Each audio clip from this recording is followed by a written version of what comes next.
Good morning friends, कैसे आप लोग। आशा करता हूं कि आप लोग बहुत अच्छे होंगे। मेरे प्रिय छात्रों, जैसा कि आपको पता है कि हम लोग क्लास 12 का पार्ट 1 मैथ ख़त्म कर चुके हैं और पार्ट 2 पढ़ रहे हैं, जिसमें मैं आपको त्रिविमीय ज्यामिति कल तक बताया था और कल त्रिविमीय ज्यामिति खत्म हो चुका है। आज हम लोग नया चैप्टर शुरू करेंगे। 3 डायमेंशनल ज्योमेट्री खत्म हो गया। आज हम लोग नया चैप्टर शुरू करेंगे जिसका नाम है लीनियर प्रोग्रामिंग। और आपको पता होना चाहिए कि लीनियर प्रोग्रामिंग यानी रैखिक प्रोग्रामन एक बहुत ही महत्वपूर्ण चैप्टर है, जिससे आपके बोर्ड एग्जाम में 100% एक क्वेश्चन पूछा ही जाएगा। तो आप लीनियर प्रोग्रामिंग अच्छा से पढ़ेंगे, बढ़िया से देखेंगे, जो कि केसी सेना मैथमेटिक्स में एक्सरसाइज 21.1 में दिया गया है। तो आज हम लोग लीनियर प्रोग्रामिंग ही देखेंगे और उन प्रश्नों को भी चिन्हित करेंगे जो बोर्ड एग्जाम के लिए अत्यंत महत्वपूर्ण है।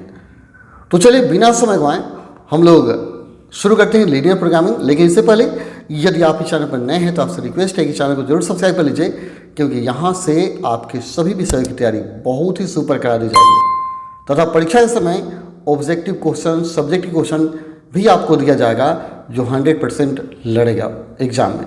चलिए वीडियो को शुरू करते हैं और पढ़ लेते हैं लीनियर प्रोग्रामिंग, रैखिक प्रोग्रामन।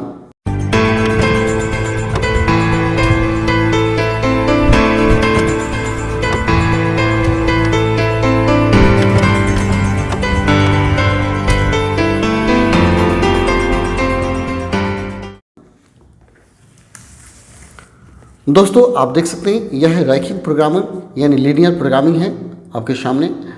यह केसी सेना मैथमेटिक्स का 31 चैप्टर है। 31.1 पढ़ेंगे हम लोग। इसमें कुछ भूमिका दिया, आप इसको थोड़ा सा पढ़ लेंगे। लीनियर प्रोग्रामिंग कुछ भूमिकाएं दी गई है। इसमें जानने वाले और याद करने वाले बात है जिसको मैं आपको बताऊंगा। दिया गया है द्वितीय विश्व युद्ध में शत्रुओं को न्यूनतम खर्च पर अधिकतम नुकसान पहुंचाने के लिए योजना बनाने क्रम में रैखिक प्रोग्राम विधि का शुरुआत हुआ। आपसे यह एक इम्पॉर्टेंट बात है जिसे आप याद रखिए। आपसे क्वेश्चन पूछा जा सकता है कि लीनियर प्रोग्रामिंग की शुरुआत क्यों हुई, तो कहेंगे चाहे कैसे हुई, तो कहेंगे द्वितीय विश्व युद्ध में शत्रुओं को न्यूनतम खर्च पर अधिकतम नुकसान पहुंचाने के लिए योजना बनाने क्रम में रैखिक प्रोग्रामिंग विधि का शुरुआत हुआ था। कब? द्वितीय विश्व युद्ध के समय।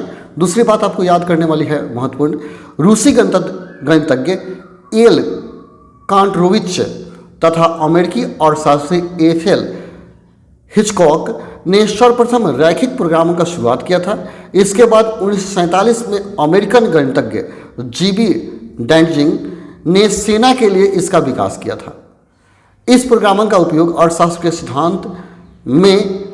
सिद्धांतों में करने के लिए अमेरिका के टीसी कुपमैन्स तथा एल कैंट्रोविच को 1975 में अर्थशास्त्र में नोबेल पुरस्कार से भी सम्मानित किया गया था। इन दोनों वैज्ञानिकों को अर्थशास्त्र के क्षेत्र में इसी प्रोग्रामिंग के लिए नोबेल पुरस्कार से सम्मानित किया गया था। अब यहाँ हम जो चैप्टर पढ़ने जा रहे हैं इसमें विशेष रूप से हम लोग कुछ समस्याओं को, रैखिक समीकरणों को हल करना सीखेंगे प्रोग्रामन विधि के सहायता से। ठीक है, तो हम लोग चैप्टर शुरू करते हैं। पहला चैप्टर विशेष नहीं है, काफ़ी सिंपल है। तो इस चैप्टर को मैं बहुत ही अच्छा से बेहतर तरीके से आपको बताऊंगा। आप ध्यान से चैप्टर देखेंगे और बनाएंगे। जहाँ दिक्कत होगा आप बताएंगे, ठीक है, कि सर यहाँ नहीं समझ में आता है। मैं उस क्वेश्चन को फिर से आपको रिपीट करके बताऊंगा ताकि आपको कोई समस्या न हो। और मैं बता दूं कि ये चैप्टर बहुत महत्वपूर्ण है परीक्षा के दृष्टिकोण से। ठीक है, देखिए ये 31.1 दिया गया है, इसको हमें देखना है। दिया है 2 चरों में एक रैखिक असमीकाओं को के हल पर आधारित प्रश्न। यहाँ कुछ असमीकाएँ दी गई है, इसका ग्राफीय विधि से हल करना है। ठीक है, अक्सर ऐसा प्रश्न पूछे जाते हैं रैखिक असमीकाओं को आलेखीय विधि से हल करें। इस सबको आलेख विधि से आपको क्या करना है, हल करना है, इस सब का आलेख बनाना है। ठीक है, तो अगर एक अच्छा समझ जाते हैं तो सब बन जाएगा। अतः एक क्वेश्चन, 2 क्वेश्चन बढ़िया से देखिए। तो पहला क्वेश्चन देखते हैं 31.1 के। देखिए एक्सरसाइज आपका क्या है, 31.1 है, जिसका हमें ग्राफ पढ़ना है, रैखिक ग्राफ पढ़ना है। तो यहाँ दिया गया, लिखिएगा नंबर 1 है, दिया गया, इसको असमीका बोलेंगे। असमीका क्यों बोलेंगे ये भी मैं आपको बताऊंगा। यहाँ दिया गया 3x - 4y <12 दिया। देखिए अगर यहाँ 3x माइनस 4 बराबर 12 दिया होता तो समीकरण होता, अगर less than, greater than, less than, equal to, यानी बराबर को छोड़कर यदि कोई भी चिन्ह यहाँ देता है तो इसे असमिका कहा जाएगा, नहीं तो समीकरण होगा। तो इसी असमिका का क्या करना है, आपको आलेख बनाना है। तो आलेख बनाने के लिए आपको सबसे पहला काम ये करना होता है, एक सारणी बनाना होता है। यहाँ क्या करेंगे, सारणी बनाएंगे। ठीक है, सारणी आप हल करके बनाइए या डायरेक्ट बनाइएगा। ठीक है, यहाँ सारणी बनाएंगे। सारणी एक ऐसा तैयार करेंगे, सिंपल है, कहीं ज़्यादा इसमें तामझाम नहीं करना है। एक में x लिखना है, एक में y लिखना है। यहाँ x का मान एक बार 0, एक बार y का मान 0 आपको करना है। ठीक है, इसको याद कर लेना है कि x का मान 0 रखेंगे, एक बार y का मान 0। तो देखिए x का मान 0 करने का मतलब यहाँ जब 0 करेंगे तो x 0 हो जाएगा, तो बचेगा -4y अब बराबर 12। इसको 12 समझ लें और 4 से भाग लगेगा, 4 3 बराबर कितना आएगा, -3 आएगा। फिर से देखिए x का मान 0, तो यहाँ 0 रखेंगे तो 0 जैसे किया जाता था x को 1 कर दिया जाता है, तो क्या बचा, 4y बचा। 4y और 12, तो 4 से 12 में भाग देंगे, 4 3 क्या होगा 12, तो -3 आएगा ना, माइनस तो -3 आ गया। और y 0 कहने का मतलब y को आप 1 कर दीजिए, तो 3x और 12, तो 3 से भाग ले, 3 4 का 12 क्या आएगा, 4 आएगा। समझ में आया। फिर से देखिए 0 यहाँ रखेंगे तो 0 खत्म हो जाएगा, 4 से भाग लेगा, 4 3 12। फिर y 0 रखेंगे तो 3x, तो 3 से 3 4 का 12। अब इसका ग्राफ बनाना है।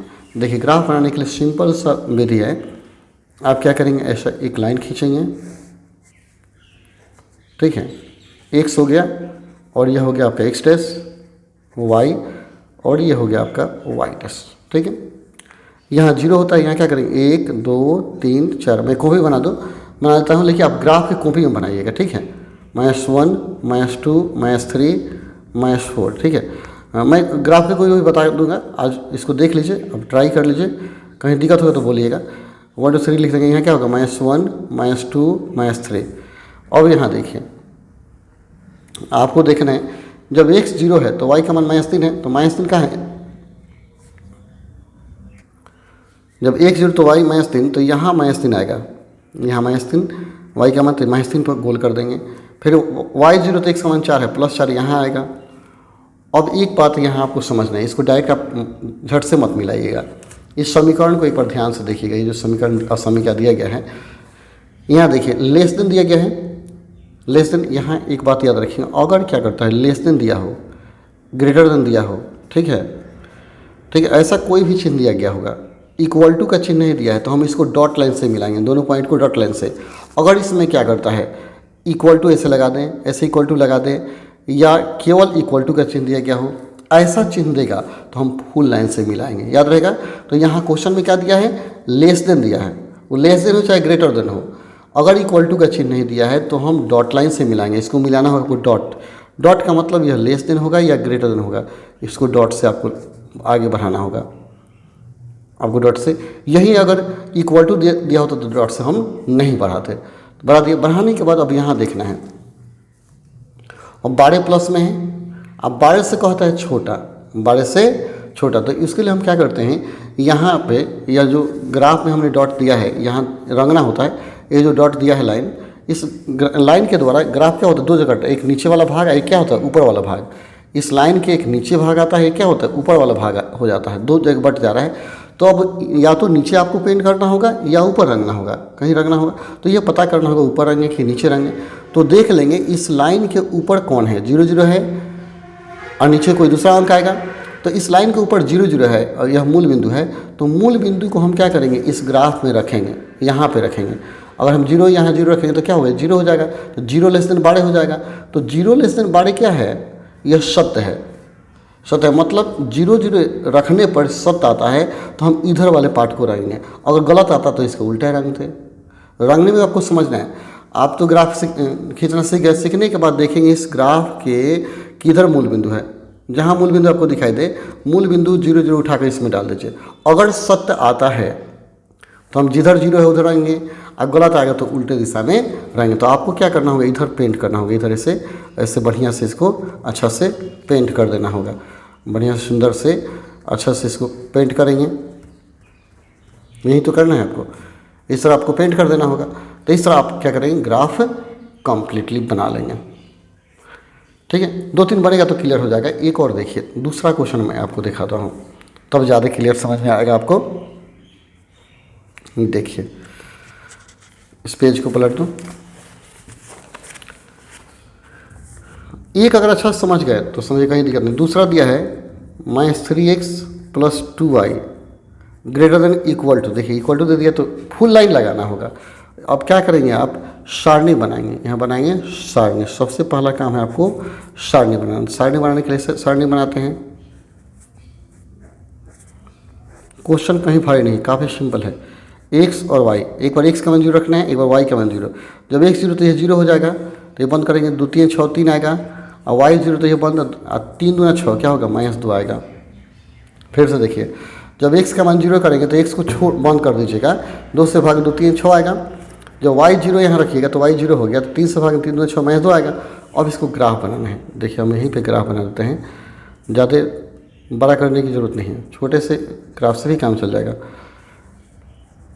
x और ये क्या हो गया आपका x डैश, y और y डैश, ये 0 होता है। 1 2 3 4, इधर क्या आएगा, -1 -2 -3, 1 2 3, -1 -2 -3, ठीक है।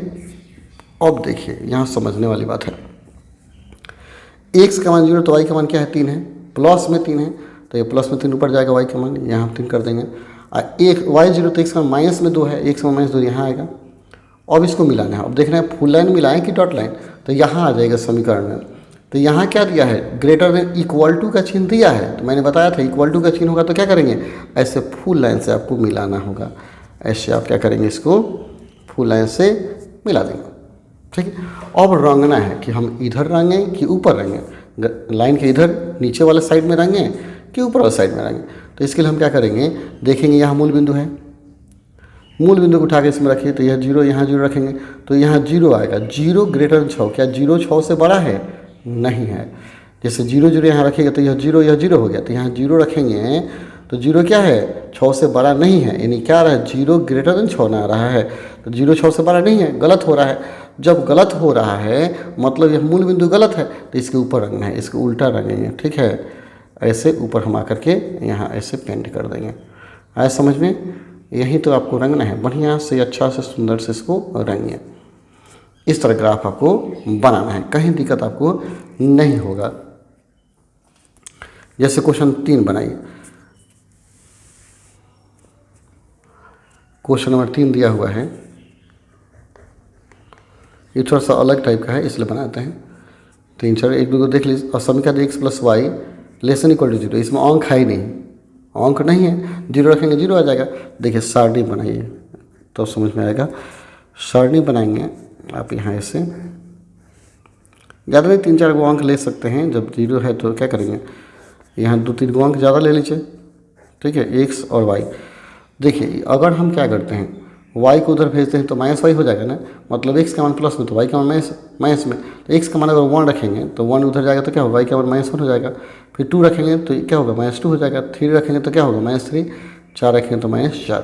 फिर से देखिए, x का मान 1 रखिएगा तो 1 बराबर को उधर जाएगा तो क्या होगा, -1 हो जाएगा y का मान। जब 2 रखेंगे तो y का मान क्या होगा, -2। 3 रखेंगे तो -3। अब इसका ग्राफ बनाना है।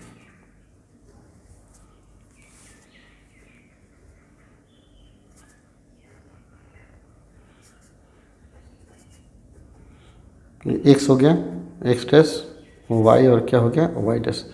0 1 2 3 4, -1 -2 -3 -4, 1 2 3, इस तरह हो गया। अब देखिए अंक क्यों रखे, क्योंकि यहाँ 0 दिया था। अगर यहाँ अंक होता तो हम 0 रखते हैं, कोई भी रखेंगे तो आ जाएगा। आपको देखना है सुविधा कैसे होगा। तो x का मान 1 रखेंगे, 1 तो y का मान -1 आया, तो 1 -1 दोनों यहाँ आएगा, मिलेगा, यहाँ पर होगा ना पॉइंट, 10वां क्लास में पढ़े होंगे। y का मान 2 है तो x का मान क्या है, -2 है। y का मान, x का मान 2 है प्लस में तो y का मान -2, तो ये आगे बढ़ेंगे, ये आगे बढ़ेंगे तो यहाँ मिलेगा, इसको यहाँ बढ़ाएंगे तो ये नहीं होगा। ग्राफ कॉपिया में क्लियर हो जाता है। फिर x का मान 3 है तो y का मान 3, ये 3 आगे बढ़ेगा और यह आगे बढ़ेगा तो यहाँ ना मिलेगा। फिर x का मान 4 है तो y का मान -4 है, तो ये देखिए यहाँ आएगा बढ़ेगा, ये यहाँ बढ़ेगा। तो इस तरह ये पॉइंट प्राप्त होता है। अब यहाँ देख लेना है कि इक्वल टू दिया है कि इक्वल टू नहीं दिया। तो यहाँ आपको दिख रहा होगा इक्वल टू दिया गया है ना। और तो आपको क्या करना होगा, इसको फुल लाइन से इसे मिलाना होगा। तो यही आपको समझना है कि हम फुल लाइन से मिलाएं कि डॉट लाइन से मिलाएं, ठीक है। अब यहाँ देखिए, अब तो समस्या हो गया कि जीरो पर ही काट रहा है, अब इधर आएंगे कि उधर आएंगे, तो हम क्या करेंगे, जहाँ मर्जी कोई पॉइंट ले लीजिए, आप इसमें से कोई पॉइंट लीजिए, इधर से क्या पॉइंट लीजिए तो इधर का, आप जानते हैं इधर सब माइनस में है, उधर क्या है प्लस में है। तो देखिए अगर मानते हैं हम यहीं का कोई पॉइंट ले लेते हैं यहीं पे, तो यहाँ ये पॉइंट, कोई पॉइंट आप यहाँ से ले सकते हैं, इस रेखा के उधर का पॉइंट लीजिए चाहे इधर का कोने को पॉइंट लीजिए, हम इधर का ही एक पॉइंट ले लीजिए। मानते हैं 2 जीरो हम लेते हैं, तो 2 जीरो हम इस समीकरण में रखेंगे, यहाँ 2 और यहाँ 0, 2 + 0 करेंगे तो 2 आएगा, 2 < 0, तो 2 < 0 आता है, तो क्या 2 0 से छोटा है? नहीं है। तो कहने का अर्थ इधर वाला भाग क्या होता है, शत नहीं आता है, तो इधर वाले भाग को हम रंगेंगे, उल्टा रंगेंगे, इधर हम क्या करेंगे, इसको अच्छा से पेंट कर देंगे। यही तो करना है आपको, नहीं समझ में आया? चलिए फिर से हम आपको बताते हैं। हमने क्या किया था, हमने ये किया कि इस लाइन के उधर कोई पॉइंट ले लीजिए। मानते हैं आपने 4 जीरो ही कोई पॉइंट आप ले लीजिए, 4 जीरो ही पॉइंट लीजिए, 4 जीरो लेंगे तो 4 जीरो इस समीकरण में रखेंगे, तो 4 जीरो रखने पर क्या होता है, 4 + 0 4 होगा, 4 < 0, तो क्या 4 जीरो से छोटा है? नहीं, गलत है। मतलब इधर पॉइंट कोई भी लेते हैं तो गलत आता है, इसका मतलब इसका उल्टा पॉइंट सही होगा, तो उल्टे पॉइंट को हम रख देंगे। बस यही तो करना है। एक क्वेश्चन 4 देखिए, 4 दिया गया है, तो 100 ऊपर लिखते हैं, लिखिए दिया गया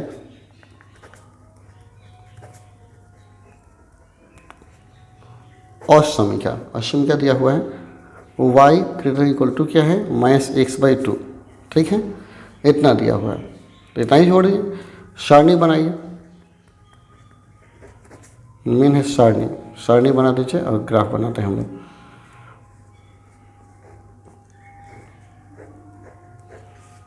x y लिखेंगे। अब देखिए यहाँ का, तो अगर x का मान 1 रखेंगे तो y का मान क्या 1/2 आ जाएगा, तो ऐसा रखिए कि कट जाए।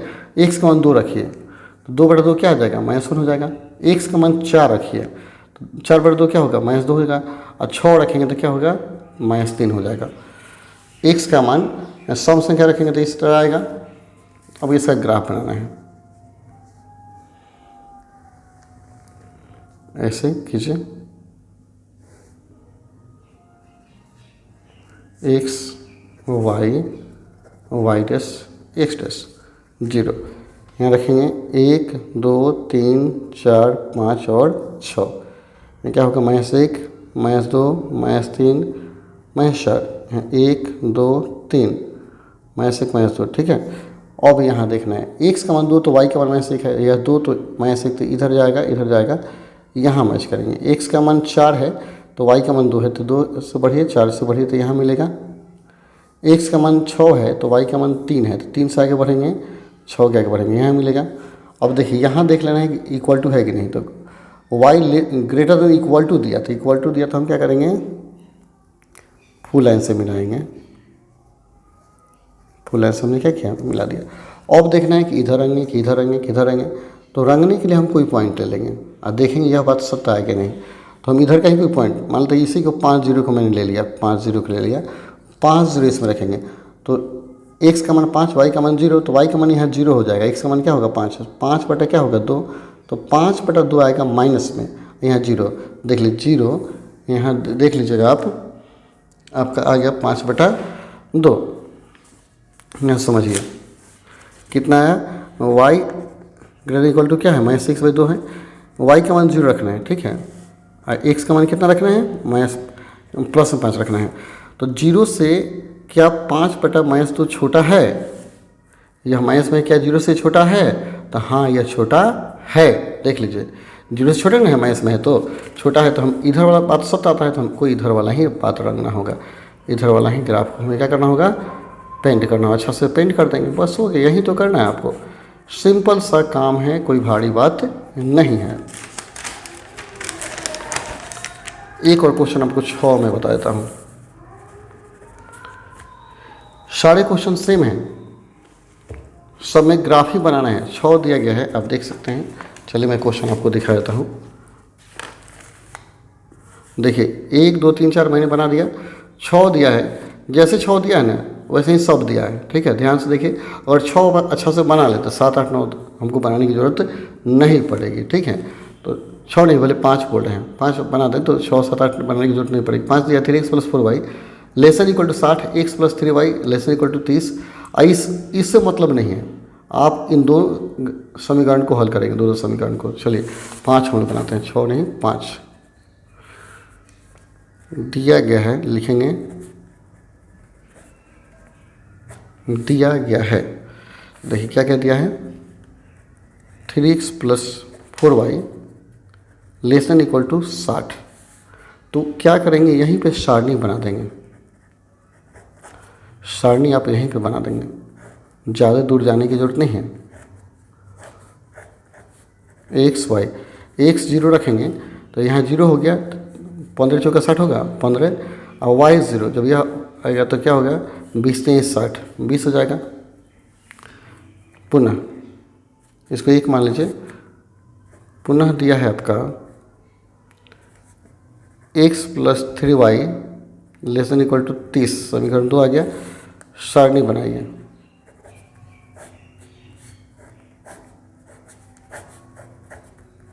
x y। अब देखिए x 0 y 0 रखना है। जब x 0 कीजिएगा तो 3 से भागे 10 3 30 होगा 10, और y 0 करेंगे तो क्या होगा 30 आएगा। अब इसे ग्राफ आपको बना लेना है।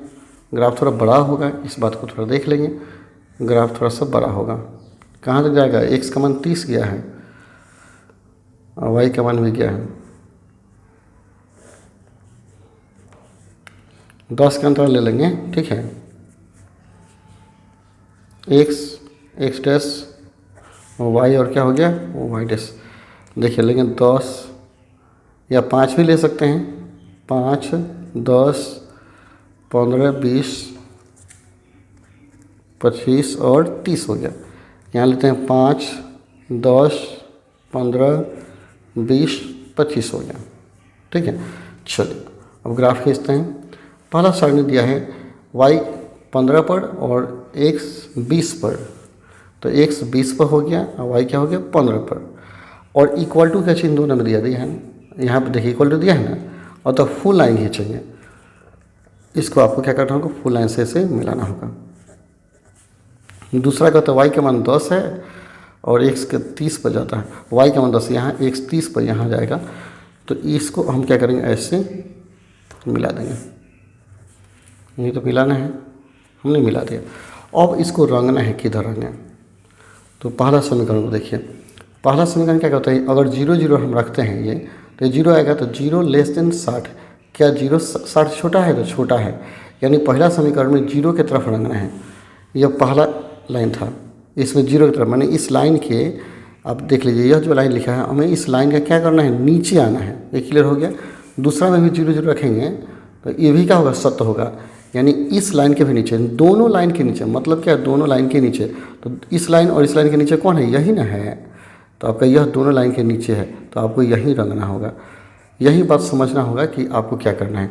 तो इतना ही रंगेंगे, यही आपका ग्राफ हो गया। क्योंकि दोनों के लिए सत्य आता है, तो इस लाइन के भी नीचे आइए, इस लाइन के भी नीचे आइए, दोनों लाइन के नीचे कौन है, यही बचता है। और इसके नीचे नहीं रहेंगे, क्योंकि कहता है x का मान 0 से बड़ा है, y का मान 0 से बड़ा है, ठीक है। इसलिए ऊपर ही रंगना है, ऊपर ही आपको रंगना है। तो ऐसा ही क्या है, 6 है 7 है और 8 है। अगर इसमें कहीं डाउट होता है तो इसको 2 बार 3 बार बनाइए, और जहाँ शक होगा आप कमेंट कीजिएगा कि सर यहाँ दिक्कत हो रहा है, हम फिर से आपको बताएंगे। दिक्कत नहीं होगा, ग्राफ बनाने में कहीं दिक्कत आपको नहीं होगा, ठीक है। तो इस तरह आप सारे प्रश्नों का सोल्यूशन आसानी से बना पाएंगे, ठीक है। तो चलिए फिर मिलते हैं अगले वीडियो में, तब तक के लिए धन्यवाद। जय हिंद, जय भारत, जय प्रज्ञा।